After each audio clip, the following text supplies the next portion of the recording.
दिल्ली से मद्रास अब चेन्नई तक का सफर भारत के उत्तर से दक्षिण की ओर एक लंबी यात्रा है, और इस रास्ते में कई राज्य व क्षेत्र आते हैं। हमारी टीम न्यूज कवरेज के लिए निकली है। तमिलनाडु एटीएस की बड़ी कामयाबी, 2 वांछित आतंकी गिरफ्त में। जो मीडिया नहीं दिखाएगी, वो हम दिखा रहे हैं। देश की सुरक्षा के लिए एक बड़ी जीत। तमिलनाडु एटीएस ने 2 ऐसे आतंकियों को धर दबोचा है, जिनका नाम भारत की आतंकवाद की काली फहरिस्त में शामिल रहा है।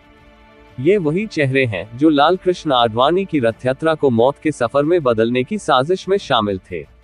एटीएस ऑपरेशन, नक्शे, बम सामग्री, संदिग्ध चेहरों की ब्लर इमेजेस।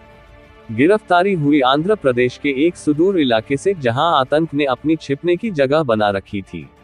एटीएस की कड़ी निगरानी और महीनों की खुफिया मेहनत के बाद अबूकर सिद्दीकी और मोहम्मद अली को गिरफ्तार कर लिया गया। जब्त सामग्री का बुलेट पॉइंट लिस्ट। इन आतंकियों के पास से जो बरामद हुआ, वो किसी भी बड़े शहर को दहला देने के लिए काफी था। 5060 आईईडी या 8-10 सूटकेस बम बनाने की सामग्री, जिनकी त्रिज्या 30 मीटर तक जानलेवा हो सकती थी। घातक हथियार, खंजर, दरांती, डिजिटल टाइमर और स्विचिंग डिवाइसेस। प्रमुख भारतीय शहरों के नक्शे, आईसिस से प्रेरित साहित्य, कोडिंग मैनुअल, संकेतों और संचार के लिए संपत्ति के दस्तावेज और वित्तीय रिकॉर्ड, आतंकी फंडिंग के सबूत, डिजिटल स्टोरेज डिवाइसेस और चेक बुक, संभावित लिंक और ट्रांजैक्शन लॉग्स। ये सिर्फ 2 लोग नहीं, बल्कि एक बड़ी साजिश की कड़ियां हैं। जिस बम को ये सूटकेस में भरकर हमारे शहरों में भेजना चाहते थे, उसकी धमक हजारों जिंदगियों को निगल सकती थी।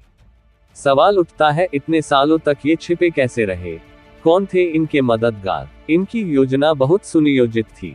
नक्शों, टाइमर और कोडिंग मैनुअल से साफ है कि ये किसी बड़े हमले की तैयारी में थे। पूर्व पुलिस अधिकारी, एंटी टेरर स्पेशलिस्ट।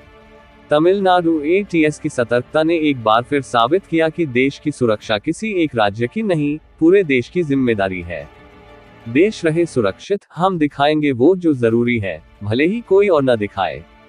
ये थी हमारी रिपोर्ट ग्राउंड जीरो से, देश की हिफाजत की पहली पंक्ति से। जो मीडिया नहीं दिखाएगी, वो हम दिखाएंगे।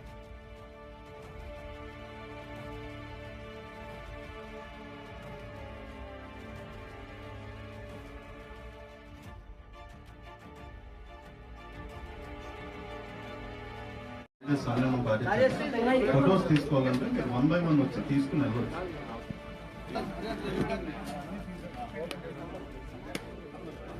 నేను చూస్తే ఇంకోటి interesting thing, C++ programming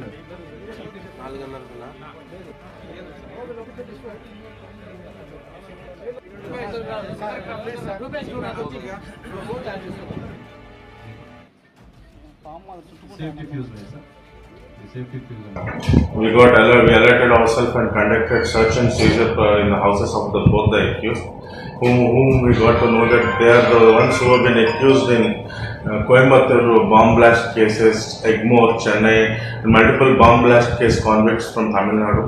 Also, in 2013, the 2 persons were the prime accused in Malleswaram bomb blast case of Bangalore BJP office. We conducted them and we recovered huge quantities of explosive material, assembled IEDs, huge amount of literature, electronic gadgets, draggers, knives, etc.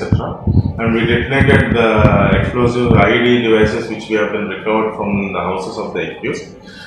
The material available is sufficient to prepare 30-meter kill radius and an explosive IED with a 30-meter kill radius and another 20-meter additional projectile radius explosives. Also, if you compare, on a comparative analysis, if you compare with the Rameswaram Cafe bomb blast, such 50-60 devices can be manufactured with the explosives which were recovered from the houses of the bomb blast accused in Raichoti town. So we need to further verify their support system, support ecosystem, the people who have facilitated their settlement in Raichoti, and any collaborators in the vicinity and all. We need to do thorough investigation. We are in touch with the National Investigation Agency, IB team, and even our state counterintelligence team is also supporting us.